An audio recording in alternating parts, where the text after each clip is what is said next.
Good morning students. ఈ రోజు మన topic Lothar Meyer atomic volume curves అన్నమాట.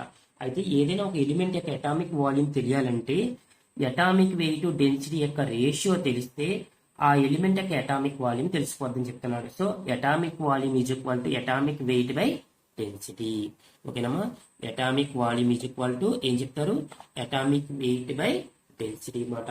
అయితే ఇక్కడ కొన్ని ఎలిమెంట్స్ రాస్తున్నాను చూస్తారు ఇక్కడమ్మా.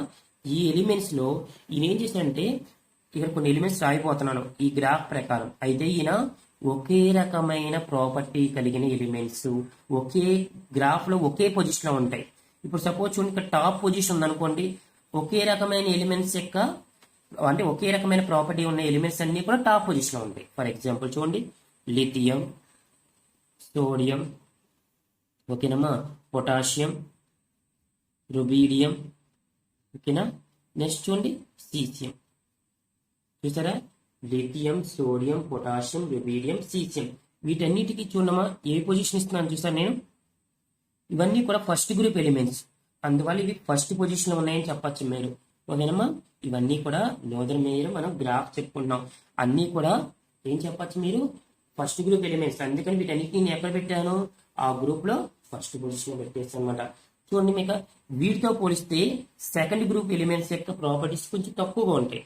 అందుకని నేను ఏం చేస్తున్నాను చూడండి, డిసెండింగ్ పొజిషన్ లో పెడతాను. ఇవి టాప్ పొజిషన్ కదా, లిథియం తర్వాత మనకి బెరీలియం, సోడియం తర్వాత మనకి మెగ్నీషియం, అవునా కదా, పొటాషియం తర్వాత కాల్షియం, రుబీడియం తర్వాత స్టాన్షియం, నెక్స్ట్ సీసియం తర్వాత బేరియం. చూసారమ్మా, ఇవన్నీ కూడా చూడండి నేను ఎటు పెట్టాను చూసారా, డిసెండింగ్ పొజిషన్ లో పెట్టేస్తా. కానీ ఇవన్నీ కూడా మీకు అందరికీ తెలుసు కదా, ఇవేంటి సెకండ్ గ్రూప్ ఎలిమెంట్స్, అవునా కదా. చూసారు ఇక్కడ వీటి ఒకే పొజిషన్ లో ఉన్నాయి. చూసారు ఇక్కడ అన్ని ఎలిమెంట్స్ ఒకే పొజిషన్ లో ఉన్నాయి. చూసారా, ఈ గ్రాఫ్ ప్రకారం మనం చెప్పుకోవచ్చు అనమాట. నెక్స్ట్ చూడండి ఒకసారమ్మా, ఈ తర్వాత మీ అందరికీ తెలుసు సోడియం తర్వాత మెగ్నీషియం, మెగ్నీషియం తర్వాత మనకి ఏమొస్తుంది ఇక్కడ, అల్యూమినియం వస్తుంది, అవునా కదా. ఇదిగోండి అల్యూమినియం. నెక్స్ట్ చూడండి ఒకసారి, బెరీలియం తర్వాత మనకి ఏమొస్తుంది ఇక్కడ, కార్బన్.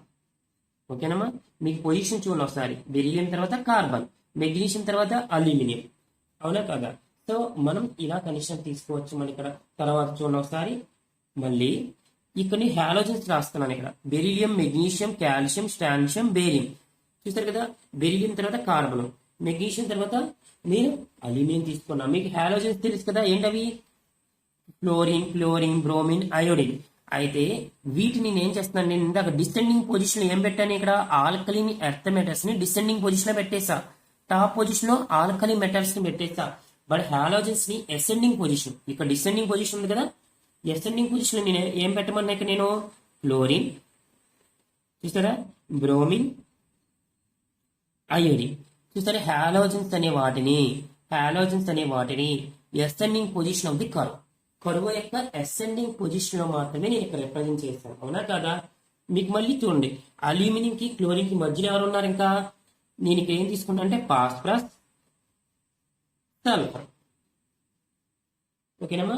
నెక్స్ట్ చూడండి, అక్కడ ఎక్కడైతే ఇక్కడ చూసారు కదమ్మా, broad minimize of the curve, ఎక్కడైతే ఈ కరువు చూసారు, ఎక్కడైతే తగ్గిపోతుందో చూసారు, ఇక్కడ ఏదైతే ఈ వెడల్పాటి కరువు ఉందో అది ఎక్కడైతే తగ్గిపోతా ఉందో ఆ ప్లేస్ లో, అంటే కరెక్ట్ గా ఇవ్వండి ఈ పొజిషన్స్ ఉన్నాయి చూసారా, ఈ పొజిషన్ లో ఆయన ఏం పెట్టారంటే వాళ్ళు డి బ్లాక్ ఎలిమెంట్, ఆయన ఏం పెట్టాడమ్మా ఇక్కడ, డి బ్లాక్ అంటే ట్రాన్సిషన్ ఎలిమెంట్స్ అన్నమాట.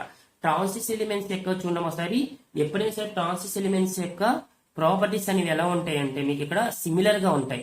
సో ట్రాన్సిషన్ ఎలిమెంట్స్ అన్నింటినీ తీసుకొచ్చి ఒక చోట పెట్టాడు. చూసారు ఇక్కడ ఆల్కలీ మెటల్స్ అన్ని ఒక చోట, ఆల్కలీన్ ఎర్త్ మెటల్స్ అన్ని ఒక చోట కరువులో, అలాగే హాలోజన్స్ అన్నింటినీ ఒక చోట. ఇప్పుడు ఇక్కడ ఏం పెట్టారని చెప్పాను మీకు. సో కాల్షియం 20 కదా, చూసారు కదమ్మా, వెనడియం, చూసారా, iron, cobalt, copper, zinc, arsenic, ఓకేనమ్మా, ఆర్సెనిక్, సెలీనియం తర్వాత 34, ఇక సెలీనియం 34 అమ్మా, బ్రోమిన్ 35, ఓకేనమ్మా. అలా మాట కండిషన్ మీకు అర్థమవుతుందా. తర్వాత రుబీడియం, తర్వాత స్టాన్షియం, చూసారు కదమ్మా, తర్వాత జిర్కోనియం. చూసారు, ఇవన్నీ కూడా మీరు ఏం చెప్పచ్చు అంటే ఇవన్నిటిని డి బ్లాక్ ఎలిమెంట్స్ అంటే ట్రాన్సిషన్ ఎలిమెంట్స్ తీసుకోవచ్చు మీరు. జిర్కోనియం, నోబీలియం, అవునా కదా, మాలిబ్డినం, రుథ్నియం, రోడియం, cadmium, ఓకేనమ్మా, లిథియం, రోడియం, క్యాడ్మియం, ఇండియం, టిన్, మళ్ళీ యాంటీమోని. ఓకేనమ్మా, టిన్ తర్వాత ఏమని చెప్తున్నాను ఇక్కడ, టిన్ తర్వాత యాంటీమోని, యాంటీమోని తర్వాత ఇదిగోండి టెల్యూరియం, టెల్యూరియం తర్వాత అయోడిన్, మళ్ళీ చూసారుగా సీసియం, బేరియం, చూసారు కమ్మా బేరియం తర్వాత ల్యాంథనం, చూసారు కదమ్మా ల్యాంథనం తర్వాత నియోటెక్నియం. అంటే మీరు ఇక్కడ చూసుకునే ఆల్మోస్ట్ మరి అటామిక్ నెంబర్స్ ప్రకారం మీకు చూసారు కదా ఇక్కడ ఈ ఎలిమెంట్స్ అన్నిటిని చూసారు కదా, నేను ఇటువైపు రాసిన ఎలిమెంట్స్ అన్ని కూడా బ్రాడ్ మినిమైజ్ అవుతుంది కర్వ్ అన్న. ఇదిగోండి ఇక్కడ చూడండి ఒకసారి, ఇక్కడ వరకు ఇలా చూసుకోవచ్చు మీరు. ఇదిగోండి, సో ఇవన్నీ కూడా మీకు ఇక్కడ ఏమున్నాయి, డి బ్లాక్ ఎలిమెంట్స్. చూసారు ఇక్కడ గ్రాఫ్ ప్రకారం top position alkali metals, top position అంటే డిసెండింగ్ ఆర్డర్ లో, టాప్ పొజిషన్ కి డిసెండింగ్ ఆర్డర్ లో మీకు ఆల్కనీ ఎంత పొజిషన్ ఉంటాయి, టాప్ పొజిషన్ కి అసెండింగ్ పొజిషన్ లో హాలోజన్స్ ఉంటాయి.